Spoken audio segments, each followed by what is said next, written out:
बंसी वाले की जय हो। बोले गुरु महाराज की जय हो। हरे राम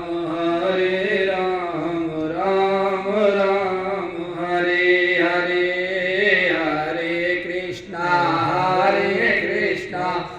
कृष्णा कृष्णा हरे हरे, हरे राम राम राम हरे हरे, हरे कृष्णा कृष्णा कृष्णा हरे हरे। बृहस्पतिवार व्रत कथा प्रारंभ। एक नगर में एक साहूकार रहता था। उसके पास धन धान्य बाल गोपाल की कोई कमी नहीं थी, लेकिन साहूकारनी कंजूसी थी। वह कभी किसी भिखारी को भीख नहीं देती थी। उसकी ये हरकतें से सभी परेशान थे। एक बार ऐसा संयोग हुआ, एक सिद्ध पुरुष उनके साहूकारनी के यहाँ भिक्षा मांगने के लिए पहुंचे। उस समय वह साहूकारनी अपना आंगन लीप रही थी। अतः सिद्ध महाराज कहने लगी, महात्मा जी, इस समय मैं तो काम लगी हूँ, मुझे अवकाश नहीं है, आप फिर दर्शन दीजिए। साधु बाबा उनको दुआ देते हुए चले गए। कुछ दिन बाद फिर पुनः पधारे। उस समय साहूकारनी अपने पोते को खिला रही थी।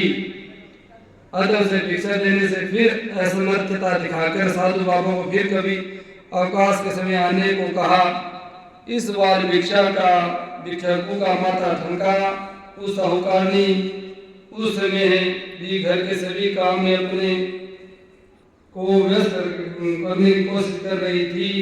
साधु बाबा चिढ़ गए। उन्होंने साहूकारनी से कहा कि मैं तुम्हें कुछ उपाय बताता हूँ, यदि तुम अवकाश चाहती हो तो बृहस्पति को दिन देर से उठ करो, सारे घर में झाड़ू लगाकर कूड़ा एक और इकट्ठा करके रख दिया करो। उस दिन घर में चौका लगाया करो। स्नान आदि करने वाले इस दिन हजाम अवसर बनाया करो। भोजन बनाकर चूल्हे के पीछे रख दिया करो। शाम को काफी अंधेरा छाने के बाद दीपक जलाया करो। इस दिन भूलकर भी नए पीले वस्त्र धारण करा करो, नए पीले चीज खाया करो।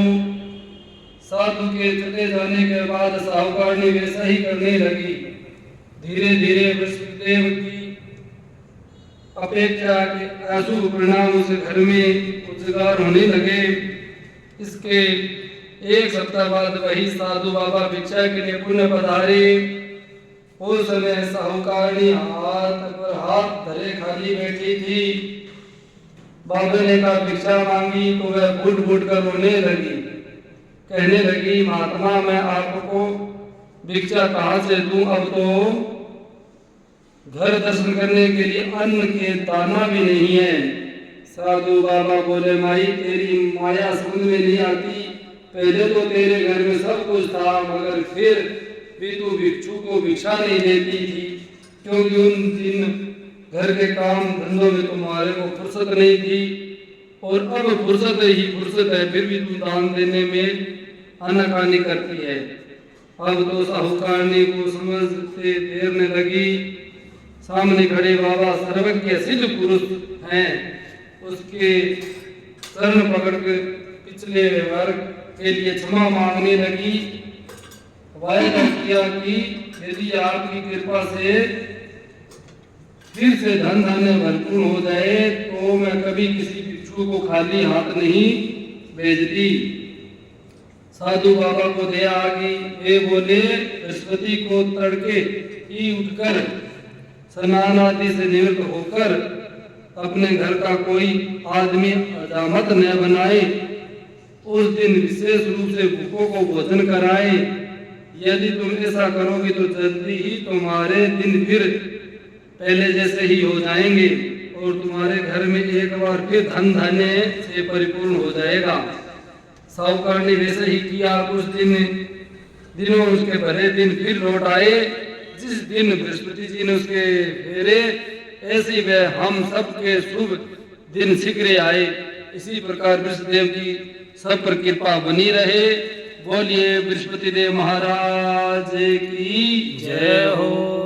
हरे राम राम राम हरे हरे कृष्णा कृष्णा कृष्णा हरे हरे हरे राम राम राम हरे हरे हरे कृष्णा कृष्णा कृष्णा हरे हरे सीताराम सीताराम सीताराम सीताराम जय सिया राम जय जय श्री राम। बोले लड्डू गोपाल महाराज की